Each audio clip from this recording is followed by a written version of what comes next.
Welcome to master mind of GK. एक बार फिर से आप लोग का स्वागत है मास्टर माइंड ऑफ जीके में। फ्रेंड्स, बिहार पुलिस फायरमैन के लिए ये लास्ट वीडियो है और ये मास्टर वीडियो है फ्रेंड्स। इसमें लगभग 200 प्लस क्वेश्चन कलेक्ट करके आप लोग को दे रहा हूँ फ्रेंड्स, जो काफ़ी महत्वपूर्ण है और एग्जाम में इससे प्रश्न आने की पूरी संभावना है। इसका पीडीएफ टेलीग्राम चैनल पर दे दिया जाएगा फ्रेंड्स, तो वहाँ पर आप लोग देख लीजिएगा, ठीक है। यूट्यूब से पढ़ने के बाद पीडीएफ भी एक बार फटाफट रिवीजन कर लीजिएगा फ्रेंड्स। तो ये मास्टर वीडियो है, पूरा वीडियो जरूर देखिएगा, बहुत ही इंपॉर्टेंट क्वेश्चन इसमें है फ्रेंड्स। चैनल को अभी तक सब्सक्राइब नहीं किए तो चैनल को सब्सक्राइब कर बेल आइकन को दबा दीजिएगा और वीडियो को लाइक नहीं किए तो वीडियो को लाइक कर दिएगा, ठीक है फ्रेंड्स। इसमें टोटल 200 प्लस क्वेश्चन है फ्रेंड्स, फटाफट रिवीजन करते चलिएगा। चलिए, आज का पहला सवाल, भारत का रूर किस पठार को कहा जाता है? गेस करते चलिएगा फ्रेंड्स और आंसर मिलाते चलिएगा, ठीक है।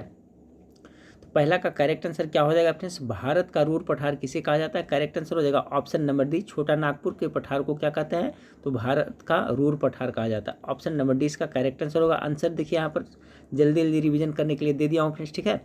दूसरा नंबर सवाल आपका है कि प्रधानमंत्री ग्राम सड़क योजना किस वर्ष शुरू की गई थी? आप लोग आंसर गेस करिएगा, उसके बाद आंसर देख लीजिएगा, ठीक है फ्रेंड्स। तो प्रधानमंत्री ग्राम सड़क योजना किस वर्ष शुरू की गई थी? करेक्ट आंसर हो जाएगा ऑप्शन नंबर आपका बी हो जाएगा, ठीक है। यानी कि 2000 ईस्वी में प्रधानमंत्री ग्राम सड़क योजना शुरू की गई थी। ऑप्शन नंबर बी इसका करेक्ट आंसर हो जाएगा। तीसरा नंबर सवाल देखिए फ्रेंड्स, तीसरा नंबर सवाल आपका है, महर्षि पतंजलि किस शासक के समकालीन थे? तो 3 नंबर सवाल का करेक्ट आंसर क्या होगा फ्रेंड्स? तो ऑप्शन नंबर डी इसका करेक्ट आंसर हो जाएगा, पुष्यमित्र शुंग के समकालीन थे, ठीक है। महर्षि पतंजलि किस शासक के समकालीन थे? तो correct answer option number D हो जाएगा। फास्ट करेंगे थोड़ा फ्रेंड्स। चौथा नंबर सवाल आपका है, Rockies, Andes, Atlas, Alps, Himalaya किस प्रकार के पर्वत के उदाहरण है? पूछा जा सकता है फ्रेंड्स। तो देखिए, हिमालय ये सब हो गया, रॉकी हो गया, एंडीज, सभी ये जो आपका मुर्दार पर्वत, नवीन पर्वत या तो वलित पर्वत के उदाहरण, ठीक है। मुर्दार पर्वत उसी को कहते हैं, वलित पर्वत उसी को कहते हैं, नवीन पर्वत भी उसी को कहते हैं। तो ये है जो आपका नवीन पर्वत के उदाहरण। तो ऑप्शन नंबर बी 4 का करेक्ट आंसर हो जाएगा। अगला सवाल है फ्रेंड्स, ऑस्ट्रेलिया के घास के मैदान को क्या कहा जाता है? मेरे ख्याल से सबको पता हुआ, पढ़ाया हुआ क्वेश्चन है फ्रेंड्स। तो ऑस्ट्रेलिया के घास के मैदान को क्या कहा जाता है? तो ऑप्शन नंबर सी इसका करेक्ट आंसर डाउन्स कहा जाता है, ठीक है। ऑप्शन नंबर सी इसका करेक्ट आंसर डाउन्स कहा जाता है, ठीक है। ऑप्शन नंबर सी देखिए इसका करेक्ट आंसर हो गया। अर्थशास्त्र में ग्रेसम का नियम किससे संबंधित है? बहुत इंपॉर्टेंट सवाल है ये, ठीक है फ्रेंड्स। तो देखिए इसका जो करेक्ट आंसर होगा फ्रेंड्स, मुद्रा संचालन से है। अर्थशास्त्र में ग्रेसम का नियम किससे संबंधित है? हर एक प्रश्न को देखना है फ्रेंड्स, एक भी प्रश्न को स्किप नहीं करना है। इसका टेलीग्राम पे पीडीएफ में तुरंत डाल दूंगा फ्रेंड्स, वीडियो पब्लिश होने के बाद में इस पर डाल दूंगा। तो आप लोग कल 10 बजे से एग्जाम है तो सवेरे तक आप लोग रिवीजन कर लीजिएगा। अर्थशास्त्र में ग्रेसम का नियम किससे संबंधित है? Correct answer option number B, मुद्रा संचालन से हो जाएगा। ऑप्शन नंबर बी इसका करेक्ट आंसर हो गया। अगला सवाल 7वां नंबर सवाल है फ्रेंड्स कि भू स्थिर उपग्रह की पृथ्वी से ऊंचाई कितनी होती है? 7 नंबर सवाल का करेक्ट आंसर क्या होगा? तो आपका हो जाएगा ऑप्शन नंबर सी इसका करेक्ट आंसर हो जाएगा, ठीक। इकाई, दहाई, सैकड़ा, हजार, 36,000 किलोमीटर पर जो स्थित होते हैं, ठीक है। भू स्थिर उपग्रह कितनी दूरी पर होती है फ्रेंड्स? तो 36,000 किलोमीटर। ऑप्शन नंबर सी इसका करेक्ट आंसर हो जाएगा। 8 नंबर सवाल को देखिए फ्रेंड्स, रूस में बोल्शेविक क्रांति कब हुई थी? ठीक है, विश्व इतिहास से भी क्वेश्चन 1-2 पूछा जाएगा फ्रेंड्स। जैसे हाँ, इसका जवाब पहले बताएं तो रूस में बोल्शेविक क्रांति 1917 ईस्वी में, नवंबर 1917 में, याद रखिएगा, ठीक फ्रेंड्स। नवंबर की क्रांति भी कहा जाता है। इसके अगुआ कौन थे, इसके नेता कौन थे फ्रेंड्स? तो लेनिन थे। लेनिन बोल्शेविक क्रांति के नेता थे। इनकी मृत्यु लेनिन के 1924 ईस्वी में हुआ था, ये भी याद रखिएगा, पूछा जा सकता है। औरंगजेब की मृत्यु 1707 ईस्वी में हुआ था, मृत्यु हुई थी, ये भी याद रखिएगा। दोनों में से एक हो सकता है पूछा जाए। औरंगजेब की मृत्यु 1707 में, लेनिन की मृत्यु 1924 ईस्वी में। बोल्शेविक क्रांति कब हुआ था? तो नवंबर 1917 में। इसके नेता कौन थे? लेनिन थे। चलिए अगला सवाल को देखते हैं फ्रेंड्स, मानव मस्तिष्क में विभिन्न सूचनाएं किस रूप में संचित होती है? बहुत इंपॉर्टेंट सवाल है भी 9 नंबर सवाल का।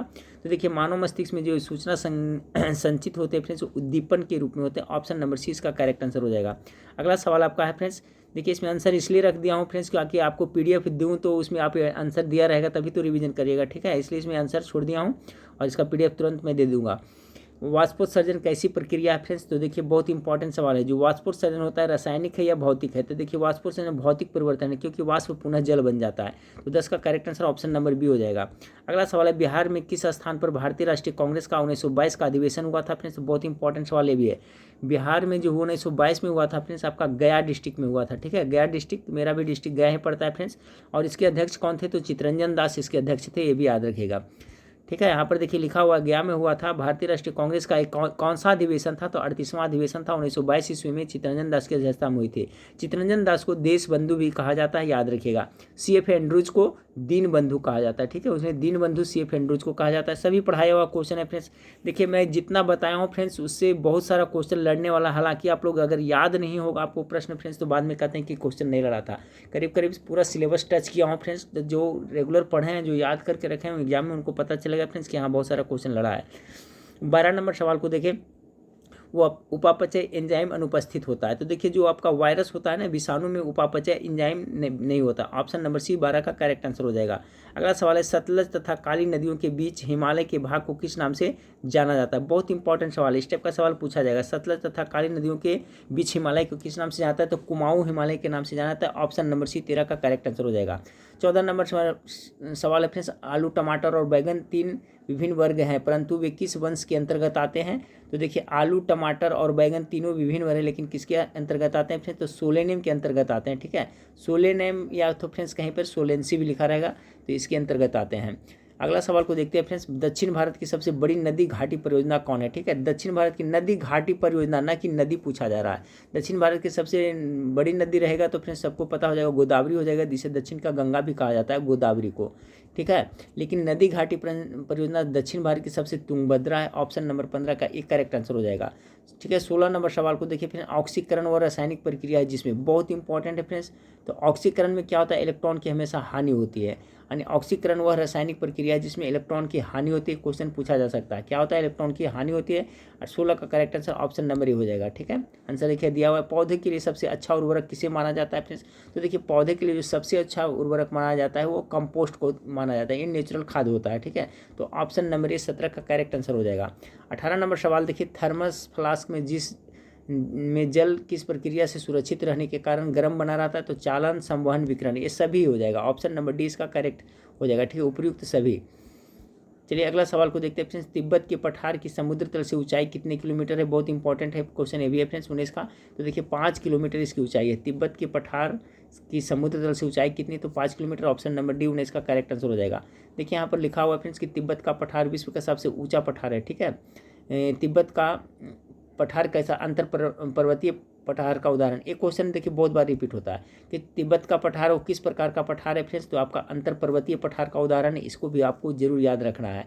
अगला सवाल, ज्वालामुखी राख से बनी चट्टान को क्या कहते हैं, बहुत इंपॉर्टेंट है। ज्वालामुखी राख से जो चट्टान बनती है उसे टफ कहा जाता है। क्या कहा जाता है, उसे टफ कहा जाता है। ऑप्शन नंबर ए 20 का करेक्ट आंसर हो जाएगा। 21 नंबर सवाल है, दिल्ली सल्तनत में इनाम भूमि किसे दिया जाता था। ये भी इंपॉर्टेंट क्वेश्चन है। तो दिल्ली सल्तनत में जो इनाम भूमि दिया जाता था फ्रेंड्स, किसको दिया जाता था, विद्वान और धार्मिक व्यक्तियों को इनाम भूमि दिया जाता था। किसका करेक्ट आंसर, ऑप्शन नंबर ए हो जाएगा।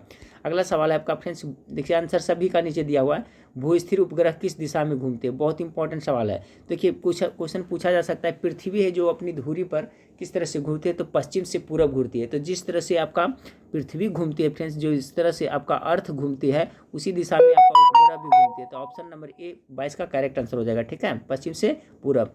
देखिए अरुण ग्रह और शुक्र ग्रह ऐसे दो ग्रह फ्रेंड्स जो एंटी क्लॉक घूमते हैं। ठीक है, ये दोनों है जो आपका पूरब से पश्चिम घूमते हैं, दो ग्रह, ये भी आप लोग याद रखिएगा। यही कारण है कि अगर पूछा जाए शुक्र ग्रह पर और अरुण ग्रह पर है जो सूर्योदय किस दिशा में होता है फ्रेंड्स, ठीक है, यूरेनस यानी अरुण, तो किस दिशा में होता है, तो इसमें सूर्योदय पश्चिम दिशा से होता है। ठीक है, याद रखिएगा। चलिए अगला सवाल है, सामान्य न्याय और निःशुल्क विधि सहायता का प्रावधान संविधान के किस अनुच्छेद में किया गया है। ठीक है, तो इसका जो करेक्ट आंसर हो जाएगा फ्रेंड्स, ऑप्शन नंबर आपका बी हो जाएगा। 39 का, मैं बहुत बार पढ़ा चुका हूँ फ्रेंड्स कि सामान्य न्याय और निःशुल्क विधि सहायता का प्रावधान संविधान के किस अनुच्छेद में, तो अनुच्छेद 39 के ए इसका करेक्ट आंसर हो जाएगा। अगला सवाल को देखते हैं फ्रेंड्स, शराबबंदी संविधान के किस धारा में निर्देशित है। बहुत इंपॉर्टेंट है फ्रेंड्स ये आपका शराबबंदी, बिहार में भी शराबबंदी है, तो धारा 47 में वर्णित है फ्रेंड्स। तो ऑप्शन नंबर ए इसका करेक्ट आंसर हो जाएगा। मौसम संबंधी घटनाएं किस मंडल में घटती है, क्वेश्चन पूछा जा सकता है। ये है जो आपका ट्रोपोस्फेयर में घटता है। ठीक है फ्रेंड्स, ट्रोपोस्फेयर को क्षोभ मंडल कहा जाता है। ठीक है, इसे क्या कहते हैं, क्षोभ मंडल कहा जाते हैं। और जो तो correct answer option number C हो जाएगा। वायुयान सब उड़ता है जो समताप मंडल में, ट्रोपोस्फेयर में उड़ता है, सॉरी स्ट्रेटोस्फेयर में उड़ता है। तो मौसम संबंधी घटनाएं, बिजली का चमकना, बादल गिरना, क्षोभ मंडल में, option number C sorry correct answer हो जाएगा। ठीक है फ्रेंड्स, वीडियो को लाइक आप लोग कर दीजिएगा फ्रेंड्स, आप लोग के लिए बहुत मेहनत करनी पड़ जाती है, तो कम से कम वीडियो आप लोग जरूर लाइक करिए और दोस्तों में शेयर जरूर करिए। 26 नंबर सवाल आपका है फ्रेंड्स कि 3 सेकेंड नियम का संबंध किस खेल से संबंधित है? तो देखिए बास्केटबॉल इसका करेक्ट आंसर होगा। बास्केटबॉल के प्रत्येक पक्ष में कितने खिलाड़ी होते हैं? तो 5 खिलाड़ी होते हैं। इसको ट्रिक से बताया था फ्रेंड्स। बास्केट मतलब क्या होता है? टोकरी होता है। तो टोकरी कितना खरीदना है? तो 5 ही टोकरी खरीदना है। इस तरह से याद रखते हैं। यानी बास्केटबॉल में एक पक्ष में 5 खिलाड़ी होते हैं और 3 सेकेंड शब्द है जो बास्केटबॉल से संबंधित है। ये भी आप लोग याद रखिएगा। एक क्वेश्चन पूछा था तैराकी, बटरफ्लाई, आप नाम सुने होंगे फ्रेंड्स, ठीक है। बटरफ्लाई, बटरफ्लाई शब्द है जो किससे संबंधित है फ्रेंड्स? तो ये आपका तैराकी से संबंधित है, याद रखिएगा। राष्ट्रीय राजमार्ग का व्यवस्था की जिम्मेदारी किसकी होती है? केंद्र सरकार, राज्य सरकार, केंद्र राज्य सरकार, दोनों का, इनमें से कोई नहीं। बहुत इंपॉर्टेंट है। तो जो नेशनल जो हाईवे होता है, राजमार्ग होता है फ्रेंड्स, उसकी जिम्मेदारी है जो केंद्र और राज्य सरकार दोनों की होती है। इसलिए ऑप्शन नंबर सी इसका करेक्ट आंसर होगा। याद रखिएगा, राष्ट्रीय राजमार्ग की व्यवस्था की जिम्मेदारी दोनों केंद्र सरकार और राज्य सरकार की होती है। 28 नंबर, विषाणु में कौन सा प्रोटीन होता है? इंपॉर्टेंट सवाल है फ्रेंड्स। तो इसमें लाइकोप्रोटीन पाया जाता है, ठीक है। इसमें लाइकोप्रोटीन पाया जाता है विषाणु में। ऑप्शन नंबर सी इसका करेक्ट आंसर हो जाएगा, ठीक है। 28 का सी। चलिए 29 नंबर सवाल को देखिए। डाउन सिंड्रोम में से पीड़ित व्यक्ति को में कितने गुणसूत्र होते हैं? तो जनरली हम लोग में 23 जोड़ा होता है, 46 होता है फ्रेंड्स, लेकिन जो डाउन सिंड्रोम से पीड़ित होते हैं उसमें कितना होता है? 47 गुणसूत्र पाए जाते हैं, ठीक है। आपका जो जेंट्स मेल होता है उसमें XY गुणसूत्र पाया जाता है फ्रेंड्स, और जो लेडी होती है उसमें XX क्रोमोसोम गुणसूत्र पाए जाते हैं, ठीक है। तो डाउन सिंड्रोम से पीड़ित व्यक्ति में 47 क्रोमोसोम होते हैं, ठीक है, गुणसूत्र होते हैं। अगला सवाल को देखिए। जीवों के द्विनामपत्ति के प्रतिपादक किसे माना गया? द्विनामपत्ति क्वेश्चन पूछा जा सकता है, तो इसको कार्ल लिनेसिस का करेक्ट आंसर हो जाएगा, ठीक है। हो सकता है पूछा जाए। कार्ल लिनेसिस को कहा जाता है, ठीक है। चार्ल्स डार्विन ने द ओरिजिन ऑफ स्पीसीज नामक बुक लिखा था। थियोफ्रेस्टस किसे कहा जाता है? तो आपका वनस्पति विज्ञान के जनक कहा जाता है। चलिए अगला सवाल को देखते हैं फ्रेंड्स। शैवालों की कोशिका भित्ति किसकी बनी होती है? क्वेश्चन पूछा जा सकता है। तो ये सब काइटिन की बनी होती है ना। 31 का करेक्ट आंसर क्या हो जाएगा? सॉरी, शैवाल है ना, तो इसका सेलुलेज हो जाएगा। मैं काइटिन बोल दिया। सेलुलेज की बनी होती है। शैवाल है जिसे आपका स्वपोषी माना जाता है फ्रेंड्स। शैवाल जो निरहरित शैवाल होता है उसमें क्लोरोफिल पाया जाता है। इसको खाना स्वयं बनाता है, इसलिए इसको स्वपोषी के अंतर्गत रखा जाता है। और देखिए शैवालों का जो कोशिका भित्ति होता है सेलुलेज की बनी होती है। यानी 31 का correct answer option number B हो जाएगा। चलिए फ्रेंड्स, अगर रेशम का कीड़ा अपने जीवन चक्र के किस चरण में वाणिज्य तंतु पैदा करता है? ये भी क्वेश्चन बहुत बार देखने को मिला है। तो करेक्ट आंसर प्यूपा हो जाएगा, ठीक है। कौन सा चक्र में होता है? वो प्यूपा में होता है, तभी वो वाणिज्यिक तंतु पैदा करता है।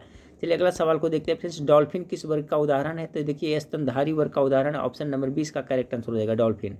अगला सवाल को देखते हैं फ्रेंड्स। आप लोग गेस करते चलिए। लोकसभा किस प्रकार का सदन? देखिए इससे संबंधित एक प्रश्न आपको एग्जाम में आने वाला है, लोकसभा। तो देखिए फ्रेंड्स, संसद का नाम सुने हैं, ठीक है। संसद को अंग्रेजी में क्या कहते हैं फ्रेंड्स? तो पार्लियामेंट कहते हैं। इसके 3 अंग होते हैं, ठीक फ्रेंड्स। एक लोकसभा होते हैं, एक राज्यसभा होता है, एक राष्ट्रपति। तीनों अंग मिलकर संसद बनता है। तो देखिए इसमें ऊपरी सदन किसे कहा जाता है और निचली सदन किसे कहा जाता है? तो ऊपरी सदन जो है राज्यसभा को कहा जाता है, ठीक है।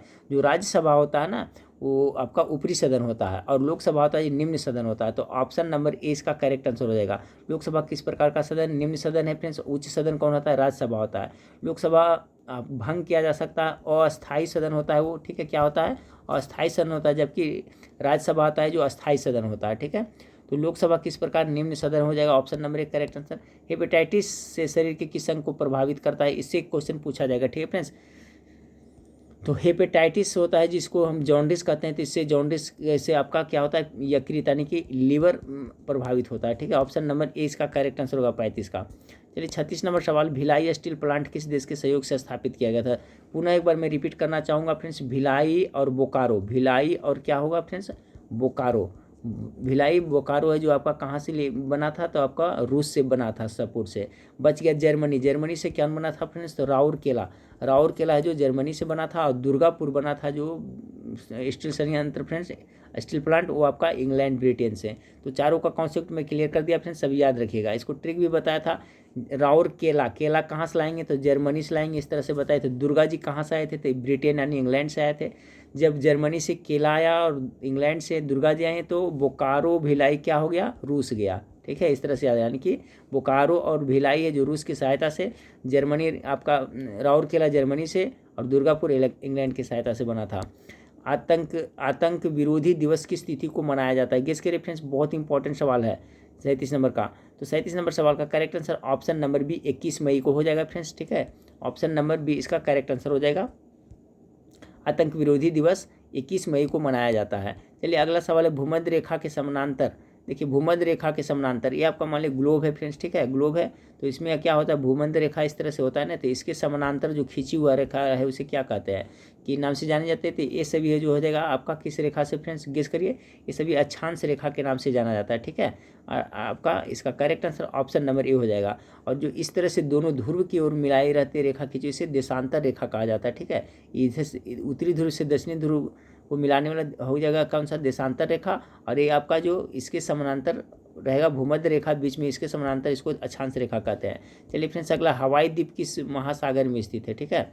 हवाई द्वीप है जो किस महासागर में है फ्रेंड्स, तो इसका करेक्ट आंसर हो जाएगा प्रशांत महासागर में हो जाएगा, ठीक है। हवाई द्वीप है जो किस महासागर में स्थित है, तो प्रशांत महासागर में स्थित है। इसको ट्रिक से याद रखते हैं, ठीक है फ्रेंड्स। हवा का द्वीप बनाइएगा तो क्या होगा, परेशानी झेलना पड़ेगा ना, हवा का द्वीप जल्दी बनता है ना, परेशानी झेलना पड़ेगा ना प्रशांत महासागर में। तो मैं तो इसी तरह से हमेशा याद रखता हूँ कि हवा का द्वीप बनाने में बहुत परेशानी होता है, परेशानी, यानी प्रशांत महासागर में हवाई द्वीप है। आप लोग जिंदगी में कभी नहीं भूलिएगा, जब भी आ जाएगा हवाई द्वीप तो आपको परेशानी याद रखिएगा प्रशांत महासागर में, इस तरह से याद रखते हैं। अगला सवाल है राधा मोहन कब किससे संबंधित है, तो राधा और मोहन है जो आपका पोलो खेलते थे, क्या, ठीक है फ्रेंड्स। राधा और मोहन पोलो खेलते, पोलो के एक पक्ष में कितने 4 खिलाड़ी होते हैं, याद रखिएगा। तो राधा मोहन का पोलो से संबंधित है। एक राष्ट्र एक नेता का नारा किसने दिया था फ्रेंड्स, तो आप लोग को पता है हिटलर ने दिया था, हिटलर ने दिया था एक राष्ट्र एक नेता का नारा। एक क्वेश्चन हो सकता है पूछा जाए, ऑप्शन नंबर डी इसका करेक्ट आंसर हो जाएगा। अगला, रक्त वर्गीकरण का खोज किसने किया था, रक्त वर्गीकरण ब्लड ग्रुप का, ठीक है फ्रेंड्स, किसका खोज पूछा जा रहा है, ब्लड ग्रुप का खोज किसने किया था, ब्लड ग्रुप का, तो ब्लड ग्रुप का किया था आपका कार्ल लैंडस्टीनर ने। ऑप्शन नंबर बी 42 का करेक्ट आंसर हो जाएगा। अगला सवाल है फ्रेंड्स, संघ लोक सेवा आयोग का अध्यक्ष अपना इस्तीफा किसे सौंपता है, बहुत इंपॉर्टेंट सवाल है। तो जो संघ लोक सभा के आपका जो अध्यक्ष होते हैं फ्रेंड्स, वो राष्ट्रपति को इस्तीफा सौंपते हैं। ऑप्शन नंबर डी इसका करेक्ट आंसर हो जाएगा। अगला सवाल है फ्रेंड्स आपका, निम्न जीवाश्म ईंधनों में से कौन सा स्वच्छतम ईंधन है, ठीक है। तो सबसे स्वच्छतम ईंधन किसे माना गया था, प्राकृतिक गैस को माना गया। Option number C correct answer हो जाएगा। अगला है फ्रेंड्स, भारत के प्रत्येक नागरिक का कर्तव्य होगा कि प्राकृतिक पर्यावरण का संरक्षण एवं सुधार, यह कथन भारतीय संविधान के किस अनुच्छेद से संदर्भित है, ठीक है। तो पर्यावरण का मतलब प्रकृति और पर्यावरण का संरक्षण प्रदान करना सभी नागरिक का कर्तव्य होना चाहिए, मौलिक कर्तव्य के अंतर्गत आता है। तो किस अनुच्छेद में कहा गया, तो चलिए गेस कीजिए फ्रेंड्स। ऑप्शन नंबर ए इसका करेक्ट आंसर हो जाएगा, 48 का ए में ऐसा कहा गया, ठीक है। ऑप्शन नंबर ए इसका करेक्ट आंसर हो जाएगा। बहुत इंपॉर्टेंट सवाल है, याद रखिएगा। कितना हो गया फ्रेंड्स आपका 45। 46 नंबर सवाल को देखिए। 46 नंबर सवाल आपका है, निम्नलिखित में से भारतीय संविधान के किस अनुच्छेद का उपयोग अभी तक नहीं किया गया है। बहुत इंपॉर्टेंट है, अनुच्छेद 360 का उपयोग नहीं किया गया। कि भारत में एक बार भी अभी तक वित्तीय आपात नहीं लगा है। बाकी 356 और 352 ये सभी हो गया, ठीक है। राज्य में राष्ट्रपति शासन लगता है 356 के तहत, 360 के तहत वित्तीय आपात लगता है, और अनुच्छेद 352 बाह्य आक्रमण जब युद्ध होता है फ्रेंड्स, तो पूरे देश में राष्ट्रपति शासन लगता है, तो 352। तो अभी तक वित्तीय आपात का प्रयोग नहीं हुआ है 360 का। भारतीय संविधान के किस अनुच्छेद में नए राज्य के प्रवेश या स्थापना का प्रावधान किया गया, बहुत इंपॉर्टेंट है फ्रेंड्स, अनुच्छेद 2 इसका करेक्ट आंसर हो जाएगा। देखिए सभी तरह से इसमें हम क्वेश्चन एक जरूर इकट्ठा किए हैं फ्रेंड्स, इसलिए पूरा वीडियो जरूर देख लीजिए, एक बार रिवीजन कर लीजिएगा, फिर आपका पीडीएफ में मैं दे दूंगा, तो वहाँ से भी देख लीजिएगा। 47 का करेक्ट आंसर क्या हो जाएगा, अनुच्छेद 2 में ऐसा वर्णित है, तो ऑप्शन नंबर 20 का करेक्ट आंसर हो जाएगा। अगला सवाल है आपका फ्रेंड्स कि डॉक्टर अम्बेडकर के अनुसार कौन सा अनुच्छेद भारतीय संविधान का सबसे महत्वपूर्ण है, तो अनुच्छेद 32। इसमें आपका संवैधानिक उपचार के बारे में बताएं फ्रेंड्स। इसी को डॉक्टर भीमराव अम्बेडकर ने आत्मा और हृदय कहा था, ठीक है। और संविधान का आत्मा किसे कहा जाता है फ्रेंड्स, संविधान का आत्मा प्रस्तावना को कहा जाता है, ठीक है। किसको, प्रस्तावना को, संविधान का प्रस्तावना को क्या कहा जाता है, संविधान का आत्मा कहा जाता है, ठीक है। प्रस्तावना कहाँ से लिया गया, उसका मॉडल कहाँ से लिया गया, तो अमेरिका के संविधान से लिया गया है, अर्थात आपका यूएसए के संविधान से लिया गया है, ठीक है, याद रखिएगा। इससे संबंधित एक प्रश्न आएगा। तो अमेरिका के संविधान से प्रस्तावना का मॉडल लिया गया है, लेकिन प्रस्तावना की भाषा कहाँ से लिया गया है फ्रेंड्स, तो ऑस्ट्रेलिया के संविधान से लिया गया है। नीति निर्देशकता तो आयरलैंड के संविधान से, मौलिक अधिकार अमेरिका के संविधान से, मौलिक कर्तव्य है जो फ्रेंड्स रूस के संविधान से, और समवर्ती सूची ऑस्ट्रेलिया के संविधान से। तो ये सब डीपली में पढ़ा चुका हूँ फ्रेंड्स, आप लोग को याद होगा। 49 नंबर सवाल को देखिए कि भारतीय संविधान के किस अनुच्छेद में अनुसूचित जातियों और अनुसूचित जनजातियों के लिए आरक्षण का प्रावधान है, बहुत इंपॉर्टेंट सवाल है। ए में अनुच्छेद 365, बी में अनुच्छेद 375 और सी में 315 और 335, ठीक है। तो ऑप्शन नंबर डी इसका करेक्ट आंसर हो जाएगा, ठीक है, ऑप्शन नंबर डी। क्वेश्चन पुनः एक बार देख ले फ्रेंड्स, कर रहा है कि भारतीय संविधान के किस अनुच्छेद में अनुसूचित जातियों और अनुसूचित जनजातियों के लिए आरक्षण का करा ना, तो अनुच्छेद 335 इसका करेक्ट आंसर हो जाएगा।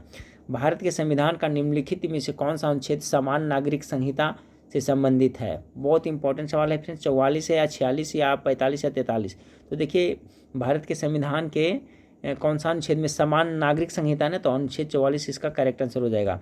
अगला सवाल को देखते हैं फ्रेंड्स कि भारतीय संविधान का कौन सा अनुच्छेद सभी नागरिकों के लिए समान न्याय और मुफ्त कानून, ठीक है, समान न्याय और मुफ्त कानून सहायता को प्रोत्साहित करता है। तो 51 का करेक्ट आंसर क्या होगा फ्रेंड्स? ऑप्शन नंबर आपका सी करेक्ट आंसर हो जाएगा। 39 का ए हो जाएगा, ठीक है। इंपॉर्टेंट क्वेश्चन है, क्वेश्चन पूछा जा सकता है। भारतीय संविधान का कौन सा अनुच्छेद सभी नागरिकों के लिए सामान्य न्याय और मुफ्त कानूनी सहायता को प्रोत्साहित करता है? अनुच्छेद 39 का ये करेक्ट आंसर हो जाएगा। 52 नंबर सवाल देखिए, भारत के संविधान का कौन सा अनुच्छेद भारत में एक नए राज्य के गठन के लिए दिया गया है, ठीक है। कौन सा अनुच्छेद के तहत भारत में नए राज्य का गठन किया जाता है फ्रेंड्स? तो अनुच्छेद 3 इसका करेक्ट आंसर होगा, ऑप्शन नंबर बी। चलिए अगला सवाल को देखते हैं, भारतीय संविधान का कौन सा अनुच्छेद धर्म, वंश, जाति, लिंग, जन्म स्थान के आधार पर भेदभाव को रोकता है?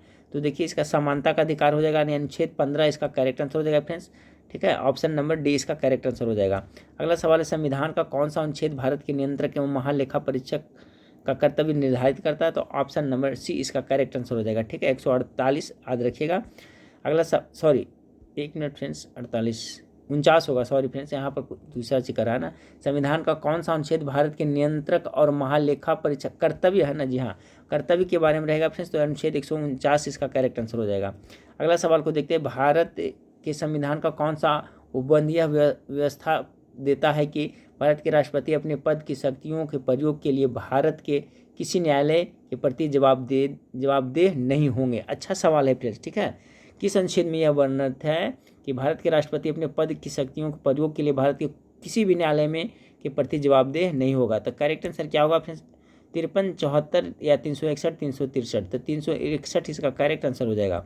अगला सवाल को देखिए फ्रेंड्स, भारत के संविधान के किस अनुच्छेद के तहत राष्ट्रपति द्वारा एंग्लो इंडियन समुदाय के सदस्यों को लोकसभा में नामित किया जा सकता है? देखिए एंग्लो इंडियन समझ के कितना 2 का करता है ना, 2 करता है, तो अनुच्छेद 331 के तहत करता है। बहुत इंपॉर्टेंट है फ्रेंड्स, ये क्वेश्चन पुनः एक बार देख लें कि जो भारत के संविधान के किस अनुच्छेद के तहत राष्ट्रपति एंग्लो इंडियन समुदाय के सदस्यों को लोकसभा में नामित करता है? टोटल 2 का करता है, याद रखिएगा कितने का? 2 का। तो अनुच्छेद 331 के तहत है जो एंग्लो इंडियन को चुनता है। अगला ऑप्शन, किस अनुच्छेद में यह प्रावधान किया गया कि संघ की राजभाषा हिंदी व देवनागरी लिपि होगी? तो अनुच्छेद 343 इसका करेक्ट आंसर, ये क्वेश्चन पूछा जा सकता है। अनुच्छेद 343 में यह स्पष्ट किया गया है कि संघ की राजभाषा हिंदी होगा और लिपि जो देवनागरी होगी। भारत में बाहरी आक्रमण अथवा सशस्त्र विद्रोह के कारण भारत के राष्ट्रपति द्वारा आपात की घोषणा किसके अंतर्गत किया जाता है? अभी मैंने बताया था फ्रेंड्स, 352 के तहत हो गया राष्ट्रीय आपका बाहरी आक्रमण में आपका 352 हो गया फ्रेंड्स। राज्य के प्रशासन व्यवस्था कराता है राज्य में राष्ट्रपति शासन 356 और 360 हो गया आपका वित्तीय आपात, जो कि अभी एक बार भी नहीं लागू हुआ है। 59 नंबर सवाल को देखिए फ्रेंड्स, भारतीय संविधान का कौन सा अनुच्छेद राज्यों में संवैधानिक तंत्र के असफल होने की स्थिति में राष्ट्रपति शासन का प्रावधान करता है? तो यही हो जाएगा अनुच्छेद 356 के तहत हो गया फ्रेंड्स, ऑप्शन नंबर ए 59 का करेक्ट आंसर होगा। चलिए फ्रेंड्स देखिए, सभी के टॉपिक से इसमें क्वेश्चन लिया हुआ है इंपॉर्टेंट क्योंकि मास्टर वीडियो है फ्रेंड्स। 1857 की क्रांति चिन्ह निश्चित क्या किया गया था फ्रेंड्स? तो कमल और चपाती, यानी कमल या रोटी 1857 की आपका चिन्ह रखा गया था, ठीक, चिन्ह था। अगला है फ्रेंड्स, मंगल पांडे जिसने अकेले 1857 विद्रोह का सूत्रपात किया था, संबंधित थे? तो ये 34वीं नेटिव इन्फेंट्री से संबंधित थे, 34वीं। 61 का करेक्ट आंसर ऑप्शन नंबर ए हो जाएगा। 1857 तत्कालिक कारण क्या था फ्रेंड्स? तो ये आपका चर्बी वाले कारतूस का प्रयोग आरंभ करना ही तत्कालिक कारण था। 62 का करेक्ट आंसर ऑप्शन नंबर ए हो जाएगा। तो वर्नाकुलर प्रेस एक्ट 1878 में किसके शासनकाल में लाया गया था? चलिए बहुत इंपॉर्टेंट है फ्रेंड्स, तो वर्नाकुलर प्रेस एक्ट लाया गया था आपका लॉर्ड लिटन के शासनकाल में आ गया था, ऑप्शन नंबर बी इसका करेक्ट आंसर। क्वेश्चन पूछा जा सकता है। और यही वर्नाकुलर प्रेस एक्ट को रद्द किसने किया था फ्रेंड्स? तो लॉर्ड रिपन ने जो रद्द किया था। लागू किसने किया था? लॉर्ड लिटन ने, ठीक है। आ गया, देखिए अब वही क्वेश्चन है गया फ्रेंड्स, 1882 ईस्वी में वर्नाकुलर प्रेस एक्ट को समाप्त किसने किया था? तो ल से लागू किया था लिटन ने, ठीक है। लिटन, ल से लागू करना, ल से लिटन लागू किया था, र से रद्द रिपन ने इसको रद्द कर दिया था। ऑप्शन नंबर ए इसका करेक्ट आंसर हो जाएगा। 65 नंबर सवाल, भारत का प्रथम गवर्नर जनरल वायसराय कौन था फ्रेंड्स? तो लॉर्ड कैनिंग इसका करेक्ट आंसर होगा, जो भारत का प्रथम गवर्नर जनरल एवं वायसराय दोनों था। ठीक है, तो ऑप्शन नंबर बी इसका करेक्ट आंसर होगा, लॉर्ड कैनिंग। अगला द्वैध शासन नीति किसने समाप्त किया था? तो वारेन हेस्टिंग्स ने द्वैध शासन का अंत कर दिया था। ठीक है, ऑप्शन नंबर डी इसका करेक्ट आंसर हो जाएगा। अगला है फ्रेंड्स, भारत में अंग्रेजी शिक्षा की शुरुआत का मुख्य श्रेय किसे जाता है? पढ़ाया हुआ क्वेश्चन, तो लॉर्ड मैकाले को जाता है। ठीक है, ऑप्शन नंबर बी इसका करेक्ट आंसर हो जाएगा, शुरुआत की मुख्य श्रेय इसको जाता है। इसी के सिफारिश पे लॉर्ड बेटिंग ने अंग्रेजी शिक्षा को अनिवार्य किया था। तो ऑप्शन नंबर बी इसका करेक्ट आंसर हो जाएगा। सती प्रथा का अंत करने तथा ठगी को समाप्त करने के श्रेय किसको जाता है फ्रेंड्स? तो 68 नंबर सवाल का करेक्ट आंसर क्या होगा? तो 68 नंबर सवाल का जो करेक्ट आंसर होगा, ठगी प्रथा है ना, तो सती प्रथा और क्या कर रहा है, सती प्रथा ने, तो यह हो जाएगा आपका लॉर्ड विलियम बेटिंग है जो सती प्रथा और ठगी प्रथा का अंत किया था। ऑप्शन नंबर 20 का करेक्ट आंसर हो जाएगा। किसके शासनकाल में ब्लैक होल दुर्घटना घटी थी? तो सिराजुद्दौला के शासनकाल में ब्लैक होल दुर्घटना घटी थी। ऑप्शन नंबर सी इसका करेक्ट आंसर हो जाएगा। 70 नंबर सवाल है, भारत के किस गवर्नर जनरल के समय में सिंध का विलय 1843 अंग्रेज राज्य में कर दिया गया था? तो 70 का जो करेक्ट आंसर होगा फ्रेंड्स, लॉर्ड एलनबरो के शासनकाल में हुआ था। क्या क्वेश्चन कि भारत के किस गवर्नर जनरल के समय में सिंध का विलय 1843 ईस्वी में, कब? 1843 ईस्वी में अंग्रेज राज्य में कर दिया था। तो करेक्ट आंसर हो जाएगा फ्रेंड्स, लॉर्ड एलनबरो। 71 नंबर सवाल को देखिए, सहायक संधि के संबंध में किसने कहा था? हमारी नीति और हमारे लक्ष्य ने भारतीय राज्यों को शून्य की स्थिति में पहुंचा दिया। गेस करते चलिएगा फ्रेंड्स, यह किसने कहा था? लॉर्ड वेलेस्ली ने कहा था। सहायक संधि का जन्मदाता लॉर्ड वेलेस्ली को ही माना जाता है। ठीक है, तो ऑप्शन नंबर सी इसका करेक्ट आंसर हो जाएगा। किस वायसराय के कार्यकाल में चौरी चौरा हत्याकांड की घटना घटी थी फ्रेंड्स? तो लॉर्ड रीडिंग के समय में। ठीक है, लॉर्ड रीडिंग यानी कि वो पढ़ाई कर रहा था, इधर घटना घट रहा था, इस तरह से याद रखिए। तो लॉर्ड रीडिंग इसका करेक्ट आंसर हो जाएगा। ये चौरा चौरी हत्याकांड कब हुआ था फ्रेंड्स? याद रखिएगा 4 फरवरी, सभी लोग 4 फरवरी 1900 कितना में, तो 22 ईस्वी में चौरी चौरा हत्याकांड हुआ था। यही चौरी चौरा हत्याकांड के कारण महात्मा गांधी असहयोग आंदोलन स्थगित कर दिए थे। किसके शासनकाल में बंगाल में भयानक अकाल पड़ा था फ्रेंड्स? तो इसका नॉर्थ बुक करेक्ट आंसर हो जाएगा। लॉर्ड नॉर्थ बुक के शासनकाल में बंगाल में भयानक अकाल आया था। बक्सर के जो 1764 अंग्रेजी सेना का नेतृत्व किसने किया था फ्रेंड्स? तो हेक्टर मुनरो इसका है जो आपका करेक्ट आंसर हो जाएगा। ठीक है, ऑप्शन नंबर बी सी इसका करेक्ट आंसर हो जाएगा। हेक्टर मुनरो ने उस समय 1764 में जो बक्सर की लड़ाई हुई थी उसमें अंग्रेज सेना का नेतृत्व किसने किया था? हेक्टर मुनरो ने। सभी क्वेश्चन इंपॉर्टेंट है फ्रेंड्स और रिवीजन करना सभी पहले पढ़ाया हुआ। क्लाइव को बंगाल का गवर्नर कब बनाया गया था? रॉबर्ट क्लाइव को 1757 ईस्वी में। ठीक है, 1757 ईस्वी में 23 जून, याद रखिएगा 23 जून 1757 ईस्वी में प्लासी की लड़ाई लड़ी गई थी। अगला, प्रशासनिक अव्यवस्था कुशासन के आधार पर डलहौजी किस राज्य को ब्रिटिश में मिलाया था फ्रेंड्स? तो अवध को है जो फ्रेंड्स हड़प लिया था। ऑप्शन नंबर ए इसका करेक्ट आंसर हो जाएगा। अगला सवाल है, निम्नलिखित में से ब्रिटिश सरकार का वह गवर्नर जनरल कौन था जिसे भारत में डाक टिकट शुरू किया था? डाक टिकट लॉर्ड डलहौजी के शासनकाल में शुरू किया गया था। ऑप्शन नंबर 77 का करेक्ट आंसर हो जाएगा। 78 नंबर, सती प्रथा का अंत करने तथा ठगी प्रथा को समाप्त करके से किसे जाता है? तो लॉर्ड विलियम बेटिंग को जाता है।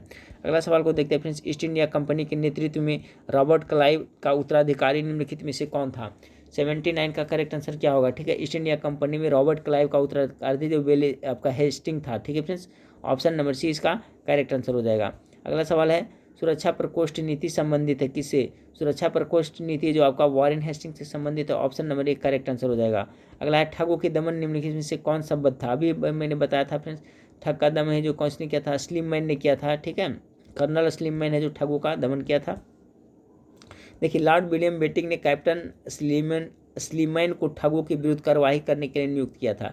शासन का लॉर्ड विलियम बेटिंग का था, लेकिन इन्होंने इसको नियुक्त किया था फ्रेंड्स, किसको? स्लीमैन को ठगों के विरुद्ध कार्रवाई के लिए। ठीक है, लगभग 1500 ठगों को बंदी बना लिया गया।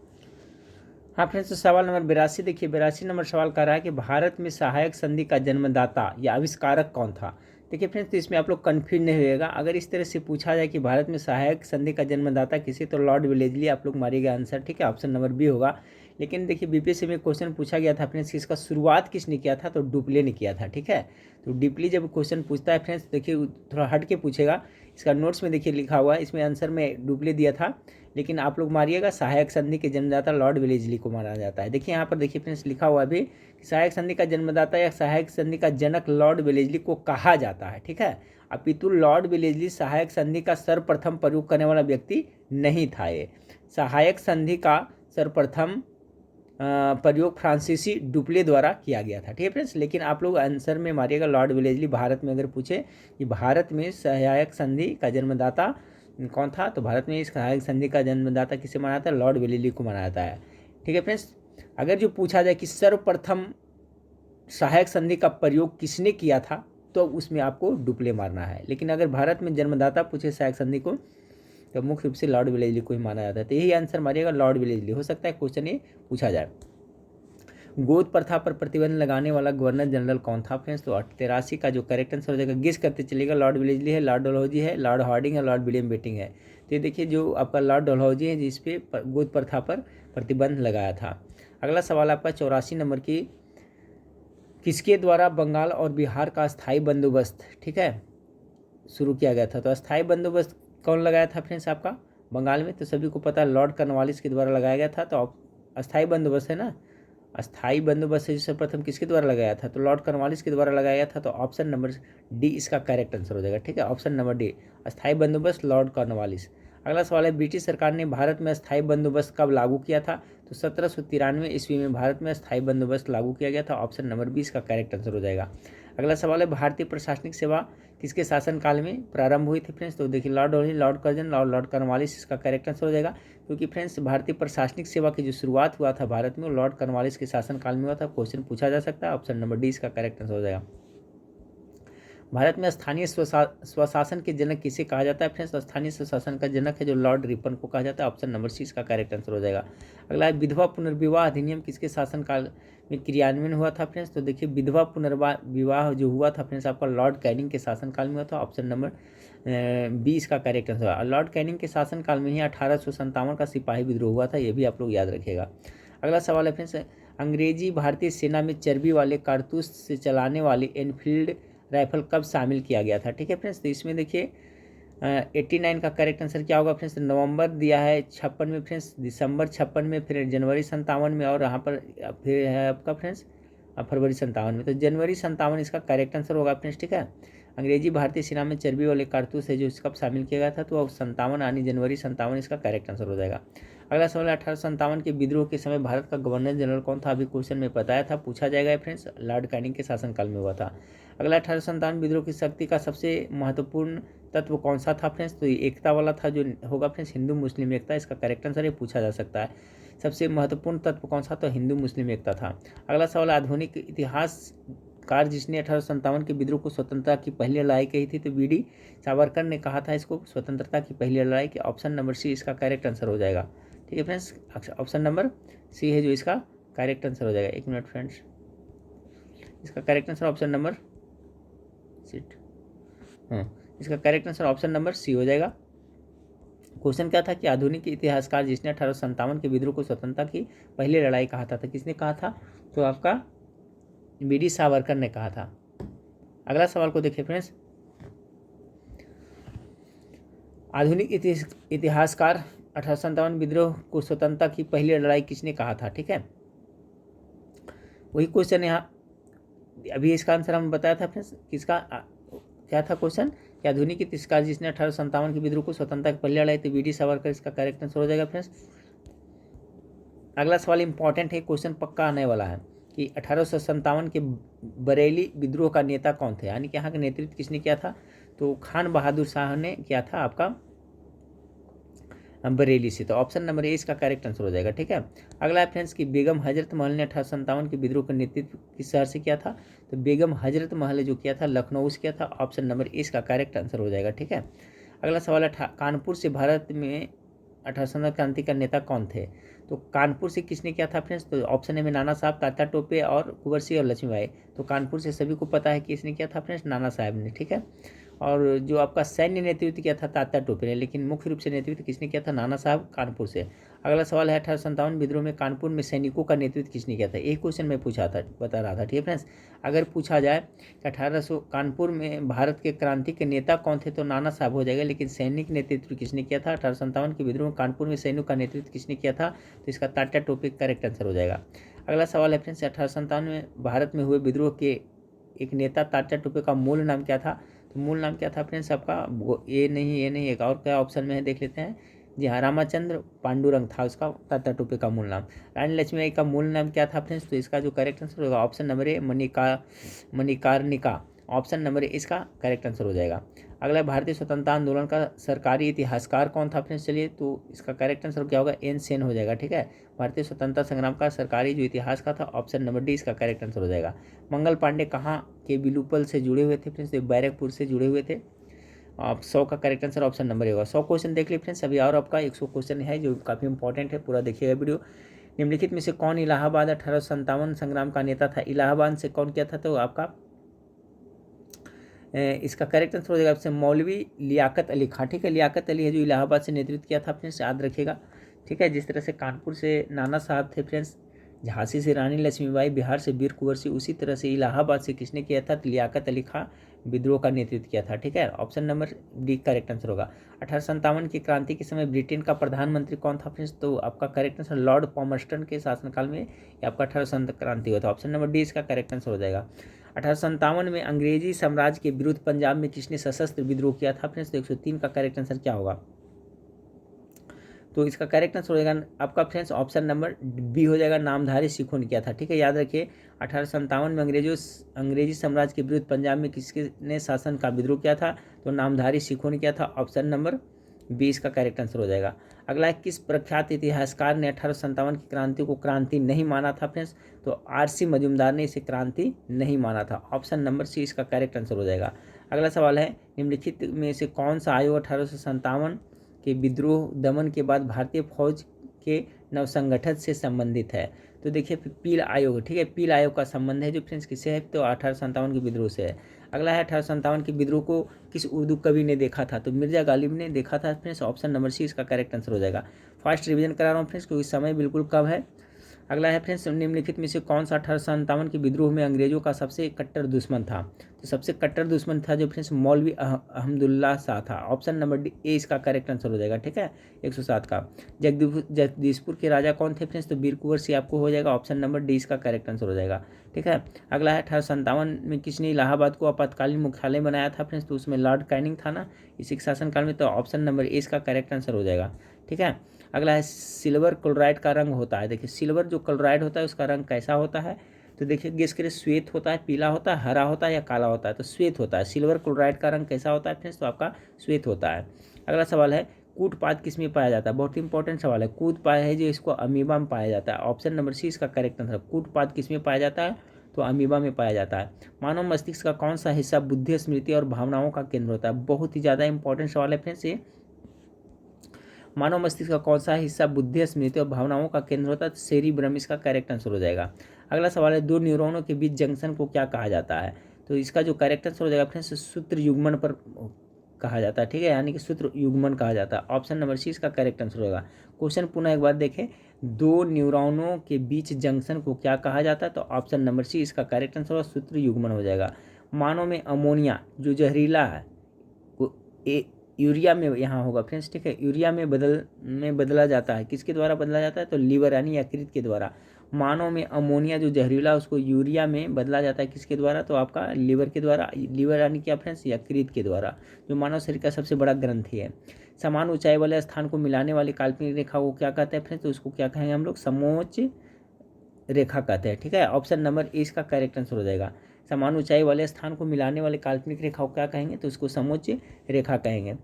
किस युद्ध में पहली बार तोपों का प्रयोग किया गया था? बहुत ज़्यादा इंपॉर्टेंट सवाल है फ्रेंड्स। तो याद करिए, पानीपत की प्रथम लड़ाई जो आपका 1526 ईस्वी में हुआ था बाबर और इब्राहिम लोदी के बीच में। तो इसमें बाबर ने सर्वप्रथम तोपों का प्रयोग किया था। ऑप्शन नंबर ए 116 का करेक्ट आंसर हो जाएगा। ठीक है, उस बौद्ध ग्रंथ का नाम बताइए जिसमें भिक्षुओं के लिए नियमों का उल्लेख किया गया है। इसका करेक्ट आंसर होगा फ्रेंड्स विनय पिटक थी ना, 3 पिटक था ना, सूत पिटक, विनय पिटक, धम्म पिटक। तो बौद्ध के भिक्षुओं के लिए नियम का जो वर्णन किया गया, ऑप्शन नंबर बी। ये बहुत ज़्यादा वीवीआई क्वेश्चन है, याद रखिएगा। ठीक है, उस बौद्ध ग्रंथ का नाम बताइए जिसमें भिक्षुओं के लिए नियमों का उल्लेख किया गया है। तो विनय पिटक में किया गया है। अगला सवाल को देखिए फ्रेंड्स, अगला है कि राष्ट्रमंडल खेल 2022 में कहाँ आयोजित किया जाएगा?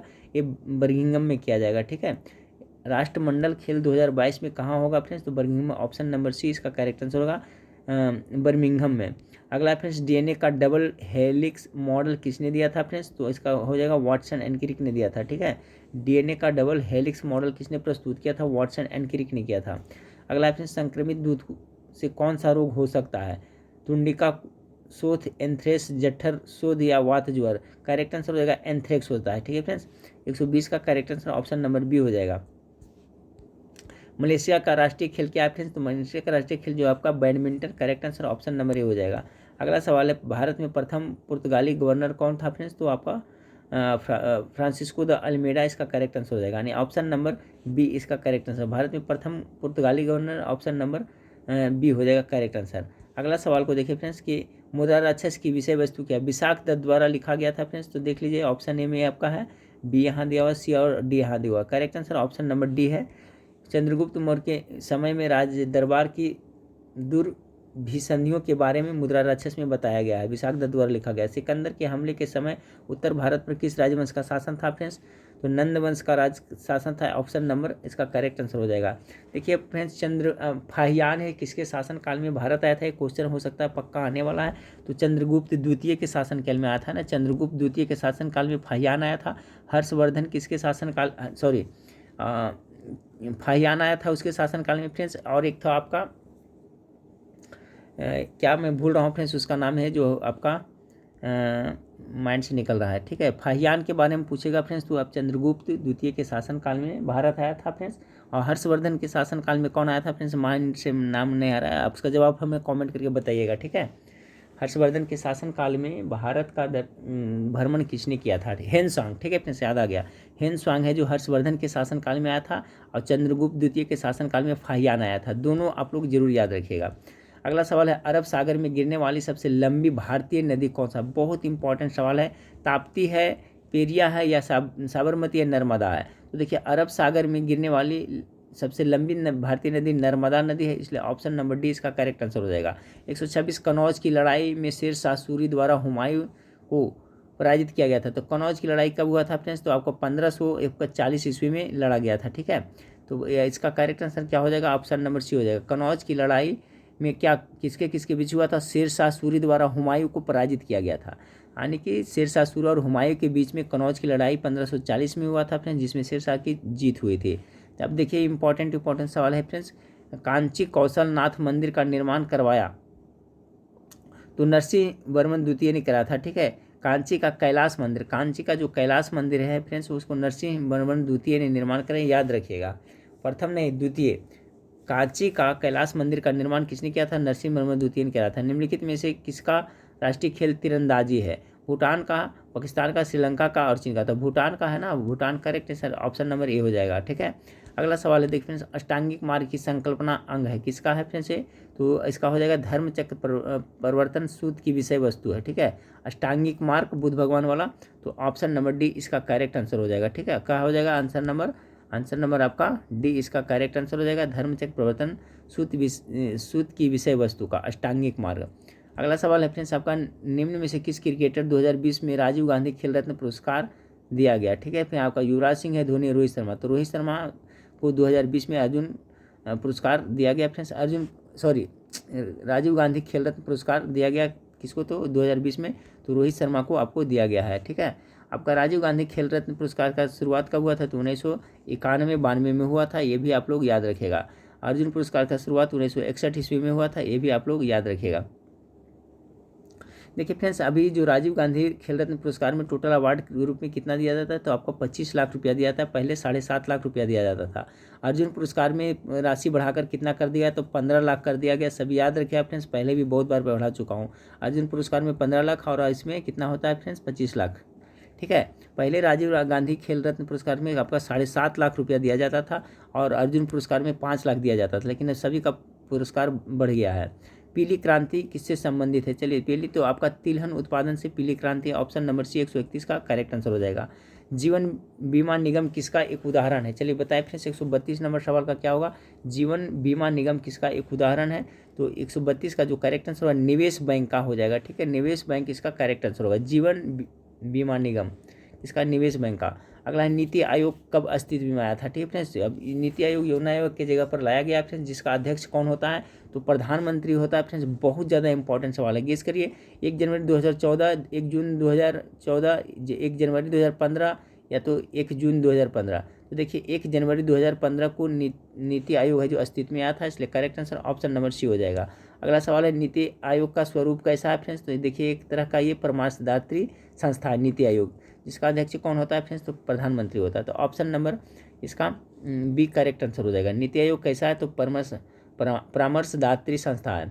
135 भारत में नियोजित अर्थव्यवस्था किस पर आधारित है, तो समाजवादी व्यवस्था पर, मिश्रित अर्थव्यवस्था, पूंजीवादी व्यवस्था या गांधीवादी व्यवस्था। तो देखिए भारत में जो नियोजित है आपका फ्रेंड्स किस पे है, तो आपका correct answer option number B हो जाएगा फ्रेंड्स, मिश्रित व्यवस्था पर आपको आधारित है। भारत में नियोजित अर्थव्यवस्था किस पे आधारित है, मिश्रित अर्थव्यवस्था, इसका करेक्ट आंसर हो जाएगा। चलिए अगला सवाल है, देना बैंक और विजया बैंक किस बैंक में विलय हो गया फ्रेंड्स, तो बैंक ऑफ बड़ौदा में दोनों विलय हो गया, याद रखिएगा। देना बैंक और विजया बैंक बन गया कौन सा, तो बैंक ऑफ बड़ौदा बन गया। ऑप्शन नंबर 20 का करेक्ट आंसर हो जाएगा। सूर्य की किरणें की तीव्रता मापने वाले उपकरण को क्या कहते हैं फ्रेंड्स, बैरोमीटर, फोटोमीटर, एक्टिवोमीटर, किसको, तो फोटोमीटर इसका, सॉरी एकिटोमीटर इसका करेक्ट आंसर होगा। ठीक है, सूर्य की किरण की तीव्रता कर रहा है ना, तो सूर्य की किरण की तीव्रता है जो किससे मापी जाती है फ्रेंड्स, तो इसका ऑप्शन नंबर सी इसका करेक्ट आंसर एकिटोमीटर इसका करेक्ट आंसर हो जाएगा। अगला है फ्रेंड्स गुल्लक बच्चा बैंक कहाँ है, तो गुल्लक बच्चा आपका कहाँ, पटना में है, याद रखिए। गुल्लक बच्चा बैंक है जो बिहार के पटना में है, याद रखिए। गुल्लक बच्चा बैंक कहाँ है, तो बिहार के पटना में है। मध्याह्न भोजन योजना कब शुरू हुआ था फ्रेंड्स, तो ये 1995 ईस्वी में हुआ था, लेकिन डेट याद रखिएगा 15 अगस्त 1995 में MDM शुरू हुआ था। ठीक है, MDM जो सरकारी स्कूल में खिलाया जाता है, तो 1995, ठीक है, तो 15 अगस्त याद रखिएगा, 15 अगस्त 1995 में। अगला है फ्रेंड्स, देश का सबसे पहला बैंक, ये लगता है उसका नोट इसमें आ गया फ्रेंड्स। देश का सबसे पहला बैंक साल 1770 में बैंक ऑफ हिंदुस्तान नाम से शुरू हुआ था। ठीक है फ्रेंड्स, क्वेश्चन ये भी याद रखिएगा कि देश में जो पहला बैंक है जो कौन हुआ था फ्रेंड्स, तो बैंक ऑफ हिंदुस्तान जो 1770 ईस्वी में इसका प्रारंभ किया गया था। भारतीय पंचवर्षीय योजनाओं का प्रमुख उद्देश्य क्या है, चलिए 104 का करेक्ट आंसर क्या होगा फ्रेंड्स, तो correct answer option number B हो जाएगा। भारतीय पंचवर्षीय योजना का मुख्य उद्देश्य स्वावलंबन एवं विदेशी सहायता पर निर्भरता कम करना इसका मुख्य उद्देश्य है। अगला है, कौन सा कर भारत सरकार द्वारा नहीं लिया जाता है, तो कौन सा भारत सरकार, सेवा कर है, शिक्षा कर है, सीमा कर है और मार्ग कर है। तो देखिए फ्रेंड्स मार्ग कर है जो आपका भारत सरकार द्वारा नहीं लिया जाता है, ये राज्य सरकार द्वारा लिया जाता है। ठीक है, केंद्र सरकार न होकर राज्य सरकार। बजट को किस सूची में रखा गया है, बहुत इंपॉर्टेंट सवाल है फ्रेंड्स। तो देखिए संघ सूची, राज्य सूची, समवर्ती सूची या तो संघ सूची में। तो देखिए ये जो आपका है बजट शब्द है जो समवर्ती सूची में रखा गया, ऑप्शन नंबर सी। ये समवर्ती सूची का प्रावधान है जो ऑस्ट्रेलिया के संविधान से लिया गया है। अगला है, प्रधानमंत्री सबके लिए आवास योजना कब शुरू हुई, प्रधानमंत्री आवास योजना सबके लिए 2015 में शुरू हुआ फ्रेंड, ऑप्शन नंबर डी इसका करेक्ट आंसर हो जाएगा। अगला सवाल को देखिए कि 18 अप्रैल 2021 को संपूर्ण विश्व में विरासत दिवस मनाया गया। ठीक है, 18 अप्रैल को 2021 में इस दिवस का मुख्य विषय वस्तु क्या था, 144 का करेक्ट आंसर ऑप्शन नंबर आपका डी हो जाएगा, जटिल अतीत विविध वायदा। ठीक है, क्वेश्चन क्या है फ्रेंड्स कि 18 अप्रैल 2021 को संपूर्ण विश्व में विश्व विरासत दिवस मनाया गया, जिसका थीम क्या था 2021 का, तो correct answer option number D हो जाएगा, जटिल अतीत विविध वायदा। विश्व उपभोक्ता अधिकार दिवस 2021 का थीम क्या था फ्रेंड्स, चलिए गेस करें, इसका करेक्ट आंसर क्या होगा, 145 का। 145 का करेक्ट आंसर प्लास्टिक प्रदूषण से निपटारा हो जाएगा। ठीक है, याद रखिएगा, विश्व उपभोक्ता दिवस 2021 का थीम क्या था, तो प्लास्टिक प्रदूषण से निपटारा, ऑप्शन नंबर निपटना, ऑप्शन नंबर ए इसका करेक्ट आंसर हो जाएगा। विश्व जल दिवस 2021 का क्या थीम थे, तो विश्व जल दिवस कब मनाया जाता है फ्रेंड्स, आप लोग को पता होगा ना, 22 मार्च को विश्व जल दिवस मनाया जाता है। तो इसका थीम क्या था फ्रेंड्स, जल को महत्व देना, यानी कि ऑप्शन नंबर ए इसका करेक्ट आंसर हो जाएगा। ठीक है, जल को महत्व देना इसका थीम था। अगला विश्व गौरैया दिवस 2021 का थीम क्या था फ्रेंड्स, तो विश्व गौरैया दिवस का जो मुख्य थीम था फ्रेंड्स, गौरैया को पालना, गौरैया और स्नेह, गौरैया की रक्षा, या मैं गौरैया को प्यार करता हूँ। तो यही फ्रेंड्स मैं गौरैया को प्यार करता हूँ, इसका ही आपका थीम था। क्वेश्चन क्या है कि विश्व गौरैया दिवस 2021 का थीम क्या था, मैं गौरैया को प्यार करता हूँ। अंतर्राष्ट्रीय वन दिवस 2021 का थीम क्या था फ्रेंड्स, 148 नंबर सवाल का हो जाएगा। अंतर्राष्ट्रीय वन दिवस है ना, ऑप्शन नंबर सी इसका करेक्ट आंसर, वन बहाली, पुनः प्राप्ति और कल्याण के लिए एक मार्ग। अगला सवाल है आपका फ्रेंड्स, इसका PDF तो मैं टेलीग्राम में दे दूंगा फ्रेंड्स। सिंधु सभ्यता किस युग से संबंधित है, 149 का करेक्ट आंसर क्या होगा, सिंधु सभ्यता किस युग से संबंधित है फ्रेंड्स, तो चलिए इसका जो हो जाएगा आपका प्रागैतिहासिक नहीं होगा फ्रेंड्स, आधे ऐतिहासिक होगा, ऐतिहासिक होगा, तो ये है आधे ऐतिहासिक, इसका करेक्ट आंसर हो जाएगा। सिंधु घाटी सभ्यता जिसे हड़प्पा सभ्यता कहते हैं, एक कांस्ययुगीन सभ्यता थी और ये आधे ऐतिहासिक युग से संबंधित है। ठीक है, याद रखिएगा। अगला सवाल है कि नचिकेता और यम का संवाद किस उपनिषद में, कंठो उपनिषद कहाँ ऑप्शन है वही इसका करेक्ट आंसर हो जाएगा। ऑप्शन नंबर सी इसका हो जाएगा, ठीक है, नचिकेता यम का संवाद। नया उपभोक्ता संरक्षण कानून कब लागू हुआ फ्रेंड्स, तो 20 जुलाई 2020 ईस्वी को नया उपभोक्ता संरक्षण कानून लागू हुआ। 20 जुलाई कितना फ्रेंड्स, तो 2020 को। ऑप्शन नंबर 20 का करेक्ट आंसर हो जाएगा। अगला सवाल है फ्रेंड्स, भारत के संविधान की संसदीय सरकार की अवधारणा किस से गृहीत की गई है। देखिए संसदीय सरकार या संसदीय प्रणाली जो आपका इंग्लैंड ब्रिटेन के संविधान से लिया गया। ऑप्शन नंबर डी इसका करेक्ट आंसर हो जाएगा। पुरस्कार विजेता फिल्म लिटिल मैजिशियन का शूटिंग किस भाषा में की गई थी, ये अंग्रेजी भाषा में किया गया था लिटिल मैजिशियन का, ठीक है। ऑप्शन नंबर डी इसका करेक्ट आंसर हो जाएगा। अगला सवाल को देखते हैं, न्यूनतम समर्थन मूल्य जिस शब्द के बारे में अक्सर समाचार में सुना जाता है निम्नलिखित में से किससे संबंधित है, तो इसका जो करेक्ट आंसर हो जाएगा फ्रेंड्स कृषि एवं किसान कल्याण से संबंधित है, ठीक है। न्यूनतम समर्थन मूल्य जो कृषि और कल्याण से संबंधित है। 155 नंबर सवाल आपका फ्रेंड्स की Bhushan Power and Steel Limited Jharsuguda कहाँ स्थित है। 155 का जो करेक्ट आंसर होगा ओडिशा में स्थित है। अगला है friends NC Bordoloi indoor stadium किस राज्य में स्थित है। करेक्ट आंसर हो जाएगा फ्रेंड्स आपका जो एसी बोर्दोलोई स्टेडियम है जो आपका असम में है। ऑप्शन नंबर ए इसका करेक्ट आंसर हो जाएगा। कोरोना वायरस के कारण लॉकडाउन की वजह से इस साल कार्बन डाइऑक्साइड की वैश्विक उत्सर्जन में निम्न में से कितने प्रतिशत की गिरावट हुई कोरोना की वजह से, क्योंकि गाड़ी मोटर बंद हुआ था फ्रेंड्स। 157 का करेक्ट आंसर है 7% तक पॉल्यूशन है जो डाउन हुआ था, ठीक है। कितने प्रतिशत की कार्बन डाइऑक्साइड वैश्विक उत्सर्जन में कितने प्रतिशत की कमी, तो 7% की कमी आई थी। ऑप्शन नंबर 20 का करेक्ट आंसर हो जाएगा। अगला सवाल है पाचन तंत्र में भोजन ग्रहण करने की प्रक्रिया को क्या कहते हैं, ठीक है। अंतर्ग्रहण कहते हैं फ्रेंड्स, या प्रणोदन कहते हैं, या तो आपका पाचन कहते हैं निष्कर्षण, तो अंतर्ग्रहण कहते हैं। ऑप्शन नंबर 1 करेक्ट है। लीवर की बीमारी की पहचान की परीक्षण विधि क्या होता है, serum albumin, serum bilirubin, SGPT या तो प्रोथ्रोम्बिन। तो देखिए फ्रेंड्स इसका सीरम बिलिरुबिन इसका करेक्ट आंसर होगा। लीवर की बीमारी की पहचान का परीक्षण को क्या कहता है, सीरम बिलिरुबिन कहा जाता है। ऑप्शन नंबर बी इसका करेक्ट आंसर हो जाएगा। 160 नंबर सवाल को देखिए फ्रेंड्स कि आंध्रा बैंक और कॉरपोरेशन बैंक का विलय किस बैंक में हो गया है, ये इंडियन बैंक में हो गया, ठीक है फ्रेंड्स। आंध्रा बैंक और कॉरपोरेशन बैंक का विलय है जो आपका इंडियन बैंक में हो गया। ऑप्शन नंबर सी इसका correct answer, sorry correct answer option number इसका डी हो जाएगा, इंडियन बैंक। आगे देखते हैं फ्रेंड्स 161 नंबर सवाल को देखिए, लेखानुदान किसे कहते हैं। 161 नंबर सवाल का करेक्ट आंसर क्या होगा, ऑप्शन नंबर सी होगा। लेखानुदान का मतलब क्या होता है फ्रेंड्स, तो बजट पारित लंबित होने के कारण निधि आवंटन हेतु। अगला सवाल को देखते हैं, इंपॉर्टेंट है फ्रेंड्स अर्थशास्त्र का, याद रखिए। 1 रुपये के नोट पर किसका हस्ताक्षर होता है, तो आपका वित्त सचिव का होता है फ्रेंड्स। ऑप्शन नंबर ए इसका करेक्ट आंसर हो जाएगा, ठीक है। अगला है फ्रेंड्स कि राज्य सरकार के उनके कार्यप्रणाली का वर्णन किस भाग के अंतर्गत किया जाता है, तो 163 का करेक्ट आंसर क्या होगा, इसका जो करेक्ट आंसर होगा ऑप्शन नंबर भाग 6 के अंतर्गत किया जाता है, इसलिए करेक्ट आंसर ऑप्शन नंबर ए हो जाएगा। किसी राज्य में विधान परिषद की स्थापना, किसी राज्य में विधान परिषद की स्थापना और समाप्ति का प्रावधान भारतीय संविधान के किस अनुच्छेद में, इंपॉर्टेंट क्वेश्चन है, अनुच्छेद 170, 169, 168, 167। अनुच्छेद 169 में कहा गया है, बहुत इंपॉर्टेंट है कि किसी राज्य में विधान परिषद की स्थापना और समाप्ति का प्रावधान है जो अनुच्छेद कितना है 169 ईस्वी में, ठीक है, 69 अनुच्छेद में है। अगला सवाल है फ्रेंड्स, अगर किसी राज्य में राज्यपाल की नियुक्ति संविधान के किस अनुच्छेद के तहत होती है। टॉप मोस्ट VVI सवाल है, ये क्वेश्चन पक्का आने वाला है फ्रेंड्स। तो देखिए अनुच्छेद 153, 154, 156, तो अनुच्छेद 155 के तहत है फ्रेंड्स किसी राज्य में राज्यपाल की नियुक्ति का प्रावधान किया गया है। तो अनुच्छेद कितना 155 इसका करेक्ट आंसर हो जाएगा फ्रेंड्स, यानी ऑप्शन नंबर सी आपका करेक्ट आंसर हो जाएगा। 166 नंबर सवाल देखिए, राज्यपाल के पद पर नियुक्ति के लिए न्यूनतम आयु सीमा क्या है। राज्यपाल का तो 30 कितना हो जाएगा फ्रेंड्स, 35 वर्ष हो जाएगा। राज्यपाल का कितना कम से कम होना चाहिए, तो 35 वर्ष न्यूनतम सीमा होना चाहिए। अगला सवाल है आपका फ्रेंड्स कि राज्य सरकार के मंत्रियों के वेतन एवं भत्ते का निर्धारण किसके द्वारा किया जाता है, ये भी इंपॉर्टेंट है फ्रेंड्स। तो देखिए इसका राज्य विधानसभा द्वारा किया जाता है, राज्य सरकार के मंत्री और वेतन भत्ता ना, तो इसका हो जाएगा किसका, राज्य विधानसभा के द्वारा। ऑप्शन नंबर डी इसका करेक्ट आंसर हो जाएगा। अगला सवाल है फ्रेंड्स, विधानसभा के सदस्यों के लिए न्यूनतम आयु कितनी निर्धारित की गई विधानसभा का ना, तो इसका कितना होगा 25, यानी कि 25 वर्ष रखा गया है। लोकसभा के सदस्य का भी 25 वर्ष और विधानसभा का भी 25 वर्ष। राज्य सरकार का कार्य अध्यक्ष संवैधानिक प्रमुख कौन होता है, तो वो राज्यपाल होता है जो फ्रेंड्स आपका संवैधानिक प्रमुख होता है। ऑप्शन नंबर बी होता है। वास्तविक प्रधान मुख्यमंत्री होता है।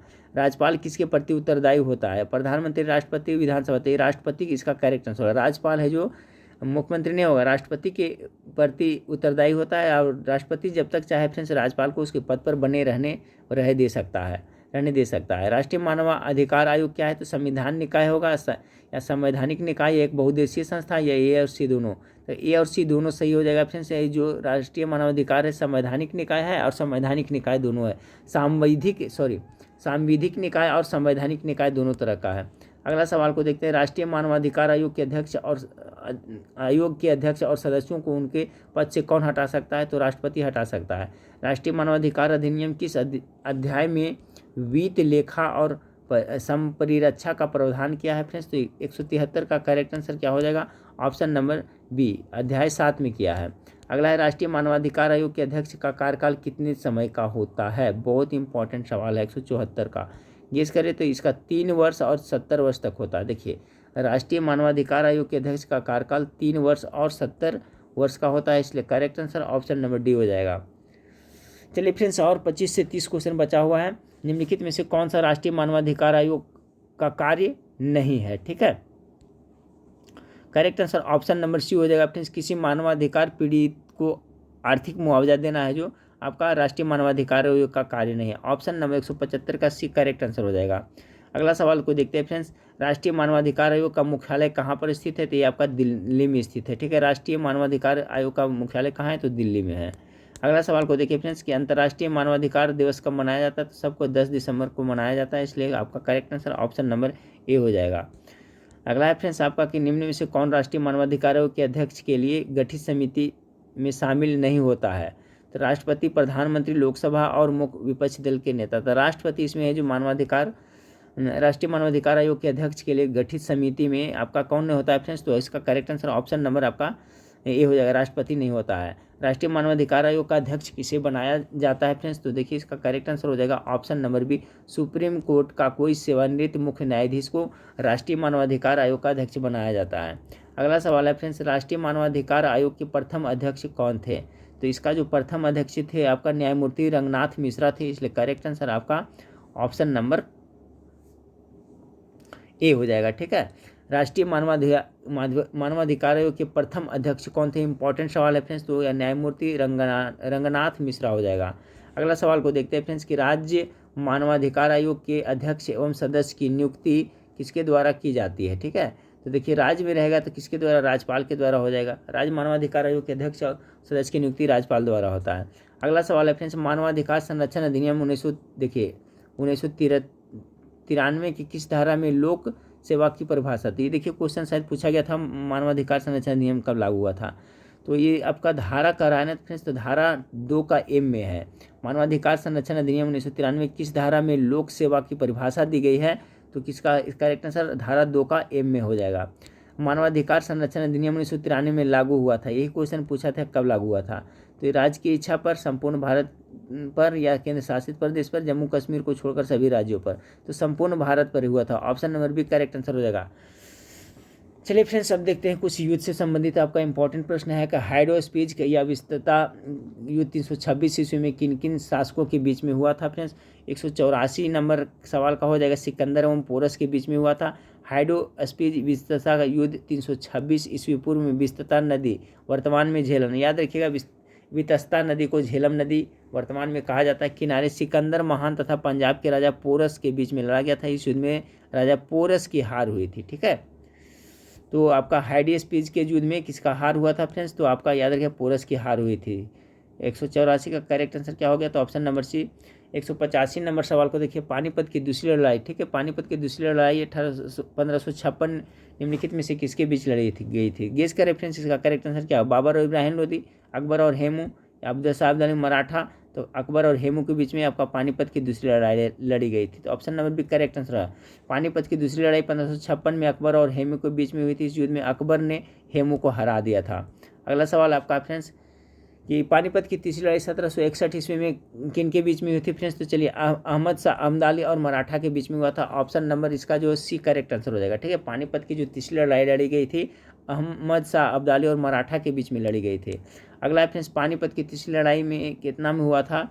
अब्दाली के मराठों के बीच में। इस युद्ध में अहमद शाह अब्दाली विजयी रहा था। चंदेरी का युद्ध किन के मध्य में हुआ था फ्रेंड्स? तो यह बाबर और मेदिनी राय के मध्य में हुआ था। तो ऑप्शन नंबर सी इसका करेक्ट आंसर हो जाएगा। ठीक है, चंदेरी की लड़ाई किसके बीच में हुआ था? तो ऑप्शन नंबर सी बाबर और मेदिनी राय के मध्य में हुआ था। अगला देखिए फ्रेंड्स, कब लड़ा था याद रखिएगा। चंदेरी का युद्ध 1528 ईस्वी में बाबर और मेदिनी राय के हुआ था। इस युद्ध में बाबर विजयी रहा था, मेदिनी राय हार गया था।